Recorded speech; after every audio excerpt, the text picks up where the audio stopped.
بسم الله الرحمن الرحيم. بسم الله الرحمن الرحيم. الحمد لله والصلاة والسلام على رسول الله وعلى آله وأصحابه ومن والاه. أما بعد، يقول المصنف حفظه الله: الاعتبار والمتابع والشاهد. اعتبار، متابع، شاهد. تعريف كل منهما، تعریف کل منها، شناسایی با هر یکی اینها. یعنی امروز درباره سه نوع علم حدیث سخن میکنند که اینها از سبب آنکه به همدیگر نزدیک است بنابراین در یک عنوان گذاشتم. الاعتبار لغتا مصدر اعتبره و معنى الاعتبار النظر في الامور ليعرف بها شيء آخر من جنسها. در لغت عرب اعتبار مصدر کلمه اعتبره هست و معنای اعتبار گرفتن یعنی عبرت گرفتن، نظر کردن به کارها تا اینکه شناخته شود به واسطه آن چیزی دیگری که از جنسی همین هست. یعنی عمومی عبرت گرفتن. وقتی که به یک چیز نگاه میکنید شما عبرت میگیرید، اگر پند نگرفته تأثیری نیک نرساند از حالت بدی او عبرت میگیرید. اصطلاحاً هو تتبع طرق حديث انفرد بروايته راو واحد ليعرف هل شاركه في روايته غيره ام لا. در اصطلاح علما اعتبار این تتبع هست، یعنی جستجو، کافت و کاف، جستجوی راه های حدیثی که در روایت آن حدیث راویش تنها هست، یعنی یک راوی روایت کرده است، ما دیگر راه ها را جستجو میکنیم تا اینکه دانیم که آیا یگان راوی دیگری غیر این راوی در همین روایت به راوی ما شریک شده است یا نه. یعنی آیا همین روایتی که همین راوی روایت کرده است باز یگان راوی دیگری در جای دیگر روایت کرده است یا نه. کافت و کاف کردن و جستجو کردن یعنی همین اعتبار است. اینه اگر شما به صحیح مسلم، به کتاب‌های سنن و کتاب‌های محدثین اگر نگاه کنید یک حدیث می‌بیارن بعد متابعات و شواهد می‌بیارن. متابعات و شواهد حدیثی در بالا بوده را قوت می‌دهند. المتابع، متابع چی هست؟ و یسمى تابع، و اینچنین تابع هم نامیده می‌شود، یعنی معناش پیرو. لغتا هو اسم فاعل من تابع بمعنى وافق. در لغت عرب اسم فاعل است از کلمه تابعه به معنای وافق، موافقت کرد. یعنی یا راوی روایت میکند که شما یا روایت دیگری مییابید که موافقت میکند به روایت آن راوی. این در لغت است. در اصطلاح هو الحديث الذي يشارك فيه رواته رواة الحديث الفرد لفظا ومعنى أو معنى فقط مع الاتحاد في الصحابي. ببینید حدیثی که متابع حدیثی است که یشارک فیه رواته، در این حدیث مشارکت میکند، یعنی شریک است راوی هایش، راوی حدیث تنها را. در راوی هست یک روایت میکند خودش در روایتش تنها هست، لیکن ما حدیث های میابیم که این حدیث شریک است به آن راوی، هم لفظاً هم معنوان. یعنی هم خیلی که در لفظ و معنا آمده است همین گونه عیناً روایت شده است، او معنا فقط، یا اینکه یه روایتی افتیم که در معنا 100% موافقت میکند به این روایت، فقط یک چیز قید میکنن مع الاتحاد فی الصحابی، صحابی هر دو روایت ها هم یک کس است. اینش هم از ابو هریره هست، آنش هم از ابو هریره هست. فهمیده؟ این فرق بین شاهد و متابع است. ببینید الشاهد لغتا اسم فاعل من الشهاده. در لغت عرب شاهد اسم فاعل از کلمه شهادت، شهادت دهنده یعنی که شاهد. وسمي بذلك لأنه يشهد أن للحديث الفرد اصلا. برای چی شاهد نامیده شد؟ برای آن نامیده شد که این حدیث شهادت میدهد که این حدیثی که الان یک نفر روایت کرد اصل دارد، شاهد میشود. خیلی یک انسان یک سخن میگوید، مثلا قاضی میگوید که برای سخنت به تصدیق سخنت شاهد بیار و آدم شاهد میشد که در حقیقت همین آدم همین کارا کرده بود یا همین سخن گفته بود. این قوت میشه و یقویه و قوت میده، یعنی شاهد میشد و قوت میده. کما یقوی شاهد قول المدعی، خیلی که شاهد قول دعوا کننده را قوت میده. یا آدم دعوا میکنه که فلانی از من 1000 دینار قرض گرفته بود امروز نداده ایستاده است، قرض گیرنده این کار میکنه، من نگرفتم. میگه من یک شاهد دیگر آمده قول دعوا کننده را قوت میده، به شهادت میده که در حقیقت گرفته بود، میگه و قوت میده سخنش و یدعمه، یعنی طرفداری میکنه. اصطلاحا هو الحديث الذي يشارك فيه رواته رواة الحديث الفردي لفظا ومعنى، لفظا ومعنى او معنى فقط مع الاختلاف في الصحابي. این یه حدیثی که در روایتش شریک می شود راوی ها، آن راوی تنها روایت کرده را در لفظ و در معنا. یعنی آدم یه حدیث روایت میکنه بیچاره تنها هست، بعد ما از سبب جستجو و کافتوکاو یا روایتی میابیم که این روایت را موافقت میکند هم در لفظ هم در معنا او معنا فقط یا فقط در معنا، مع الاختلاف فی الصحابی، با وجود اختلاف در صحابه. یعنی اینش اگر ابو هریره روایت کرده باشد ما عیناً همین خیل حدیث میابیم که به لفظ و معنایش یا به معنایش، لیکن راویش کی است؟ عبدالله ابن عمر است مثلا یا عایشه است. البته این قوت می شود، حدیث را قوت می دهد. الاعتبار لیس قسیما للتابع والشاهد، اعتبار قسمی از قسمهای تابع و شاهد نیست. ربما يتوهم شخص ان الاعتبار قسیم للتابع والشاهد، گاه می شود که یک شخص گمان می کند که اعتبار قسمی از تابع و شاهد است، یعنی یک قسمی از قسمهای تابع و شاهد است. لكن الامر ليس كذلك، لیکن امر در حقیقت این گونه نیست. و انما الاعتبار هو هيئة التوصل إليهما، أي هو طريقة البحث والتفتيش عن التابع والشاهد. لیکن امر این خیلی نیست، بلکه اعتبار او یه حالتی هست که به واسطه او رسیده رفته میشد به هر دوی آنها. یعنی به واسطه اعتبار ما به تابع و شاهد رفته میرسیم. یعنی هو طریقة البحث، اعتبار این راهی بحث است، راهی گفتگو و تفتیش از تابع و شاهد. تابع و شاهد به واسطه اعتبار میکنیم.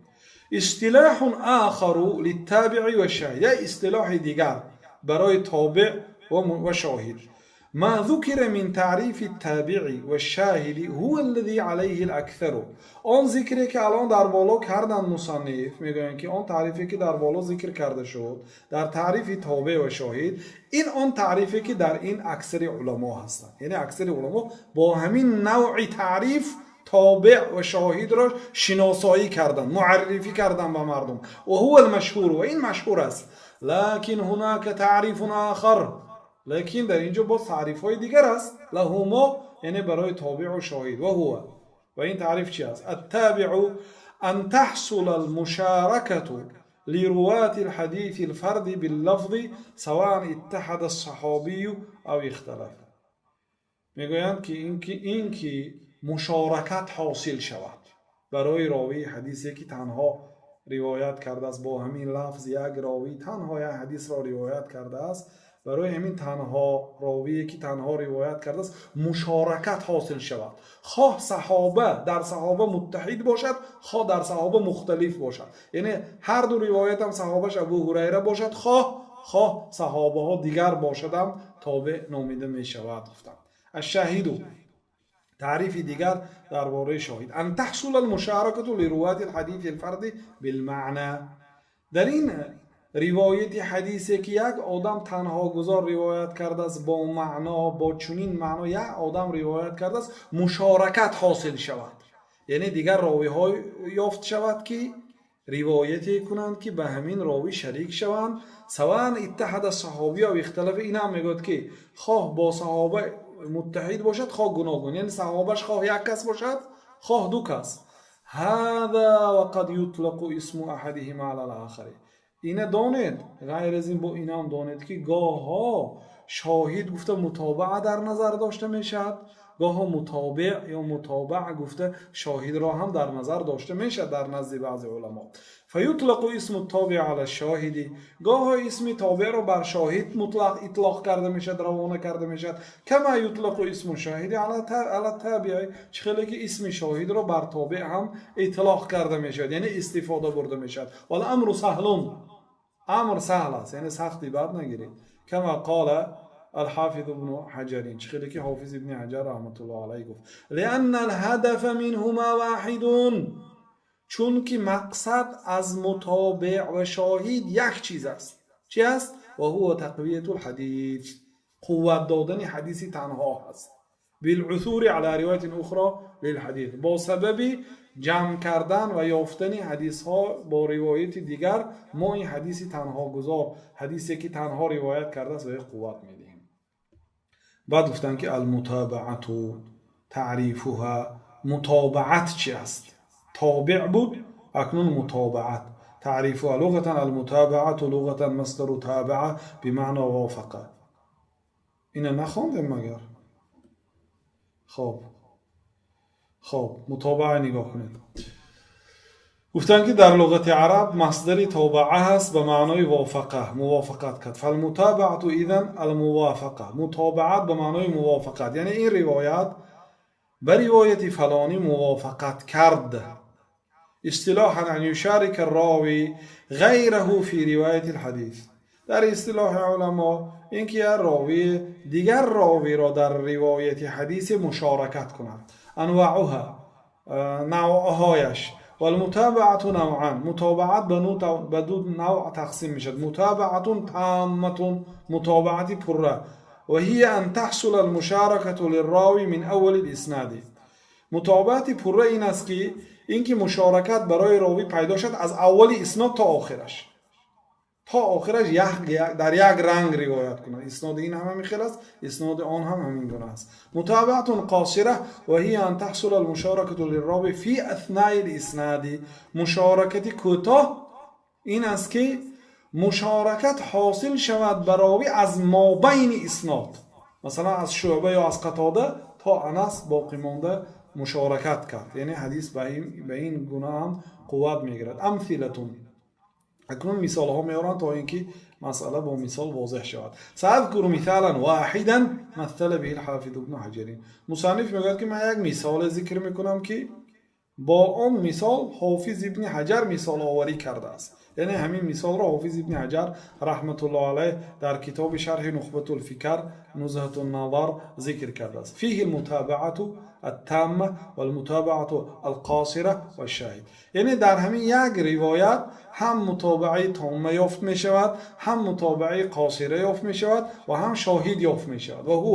و چی است؟ ما رواه الشافعی فی الام، امام شافعی در کتاب روایت کرد. نام کتابش ماندگی است، مادر.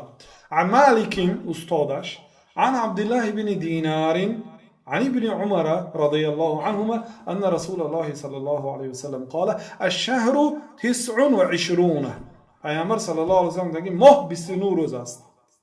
فلا تصوموا حتى تروا الهلال، شما روزه ندارید، یعنی ماه شعبان هم از جمله 29 روز است. شما روزه ندارید تا مادامی که هلال رمضان رو با چشم نبیند. ولا تفطروا حتى تروه، و رمضان هم وقتی که 29 روز داشتید شما افطار نکنید، یعنی عید نکنید تا مادامی که ماهی شوال رو با چشم نبینید. فإن غم علیکم فاکملوا العده 30. اگر آن روز به شما روز عبرناک شود، ماه را دیده نتوانید، شعبان رو پر 30 روز حساب کنید، یعنی 29 روز حساب نکنید. شک باشد، بعضی دولت ها مثلا داشت بعضی ها نداشت، شما مادامی که در کشور خود ندیدید پس 29 روز را مکمل میکنید، 30 روز میکنید، چون که اصل ماه باید 30 روز شود. مگر اگر شما بینید که ماه در 29 روزگی برآمد، در آن صورت شما روزه ماه رمضان را می‌دارید یا اگر در رمضان باشید افطار میکنید. فهذا الحديث بهذا اللفظ ظن قوم ان الشافعي تفرد به عن مالك فعدوه في غرائبه. این حدیث را با این لفظ یک گروه مردم گمان کردند که شافعی در روایت این از مالک تنها است، یعنی یگانه آدمی که از مالک با این لفظ روایت که این شافعی هست. گفتم پس این حدیث را از جمله غریبه های شافعی شماریدم. گفتم این غریب است، یعنی حدیثی که تنها شافعی از مالک روایت کرده. لأن اصحاب مالک رووه عنه بهذا الاسناد و بلفظ فإن غم علیکم فاقدروا له. چون صاحبان مالک یعنی شاگردان اساسی مالک، اونایی که مالکی هستند یعنی در مذهب مالک هستند، اونا این حدیث را با همین اسنادی که شافعی روایت کردند از مالک، از عبدالله ابن دینار، از ابن عمر، از رسول الله صلی الله علیه و سلم روایت کردند در آن لفظی فإن غم علیکم فاقدروا له. اگر آن روز برای شما ابرناک شود پس شما قدر کنید، مقدار کنید. یعنی این هم همین لفظ، این هم همین معنا هست، ولی لفظی فقدرو آمدگی است به جای چی؟ برای لفظ به جای لفظی اکملو. برای در آن روایت اکملو العدة 30 آمد، در اینجا فقدرو له یعنی شعبان رو مکمل کنید. خب لكن بعد الاعتبار وجدنا للشافعی متابعة تامة. لیکن بعد اعتبار یعنی کفت و کاو، ما برای شافعی متابعت تام و متابعت قاصر و شاهد یافتیم. یعنی 3 نوعی روایت یافتیم که روایت شافعی را قوت میدهد. اما المتابعت التامه، اما متابعت تامه را در کجا یافتیم؟ فما رواه البخاری عن عبدالله بن مسلمة القعنبی عن مالك بالاسناد نفسه و فيه فإن غم علیکم فاکملوا العدة 30. امام بخاری از استادشان عبدالله ابن مسلمه قعنبی از مالک با همان اسناد، یعنی از مالک از عبدالله ابن دینار از ابن عمر از پیامبر صلی الله علیه و آله کردند که فإن غم علیکم، اگر برای شما روزی بعد 29 که مکمل شد آن شب برای شما اگر ابرناک شود، شما ماه شعبان را پره کنید، یعنی 30 روز از شعبان حساب کنید. و اما المتابعة القاصرة فما رواه ابن خزيمة من طريق عاصم بن محمد عن أبيه محمد بن زيد عن جده عبد الله بن عمر بلفظ فكملوا 30. اما متابعت قاصره باشد آن روایتی که ابن خزیمه صاحب صحیح از طریق عاصم بن محمد از پدرش محمد بن زید از بابایش عبدالله بن عمر با لفظ فکملوا 30، یعنی اگر آن شب برای شما ابرناک شود ماه را مکمل کنید، یعنی ماه شعبان را 30 روز مکمل حساب کنید بعد روزه گیرید. این باز حدیث شافعی را قوت میدهد. و اما شاهدو فما رواه النسائی من روایت محمد بن حنین عن ابن عباس عن النبي صلى الله عليه وسلم قال وفيه فإن غم عليكم فأكملوا العدة 30. اما شاهد یعنی اینم یک نوع قوت دهنده حدیث است. از آن روایتی که امام نسائی از روایت محمد بن حنین از ابن عباس از پیامبر صلی الله علیه و سلم روایت کرد که در آن آمده است که فإن غم عليكم فأكملوا العدة 30، یعنی اگر ماهتاب اگر آن شب ابرناک شد و ماهتاب به چشم دیده نشود پس ما شعبان را مکمل کنید به چند روز؟ گفتن 30 روز. یعنی این دلالت میکند که روایت امام شافعی صحیح است، چون که در اینجا هم متابعه قاصره یافت شد، هم متابعه تامه یافت شد، هم شاهد یافت شد. همه این روایت ها روایت شافعی از مالک را قوت داد و آن حدیث صحیح است. دیدید؟ یعنی به واسطه متابعت و شواهد یک حدیث از درجه مثلا ضعیف به درجه حسن میبرد، یا از درجه حسن لغیره به حسن لذاته میبرد، یا از جهت از درجه حسن لذاته به درجه مثلا صحیح لغیره میبرد، یا صحیح لغیره بشه به صحیح لذاته میبرد اگر وقتی که شواهد و متابعات یافت شود، یعنی دیگر روایت های یافت شود که روایت راوی را قوت دهد. برادر عزیز با همین درس متابعات و شاهد و اعتبار به آخر رسیدین. یکی از بابهای مهم مصطلح الحدیث است که برای امام مسلم بسیارتر اینه استفاده میکنه. امام بخاری هم استفاده میبره، حدیث میبرن و در پایینش رواه فلان عن فلان عن فلان عن فلان گفته یک اسناد ذکر میکنه، یا که میگه فلان و عن فلان عن فلان بلفظ کذا یا فلان ذکر لفظ کذا گفته روایت میکنن تا اینکه قوت گیرد حدیث. الله اعلم و صلی الله وسلم علی نبینا محمد و علی آله و صحبه اجمعین.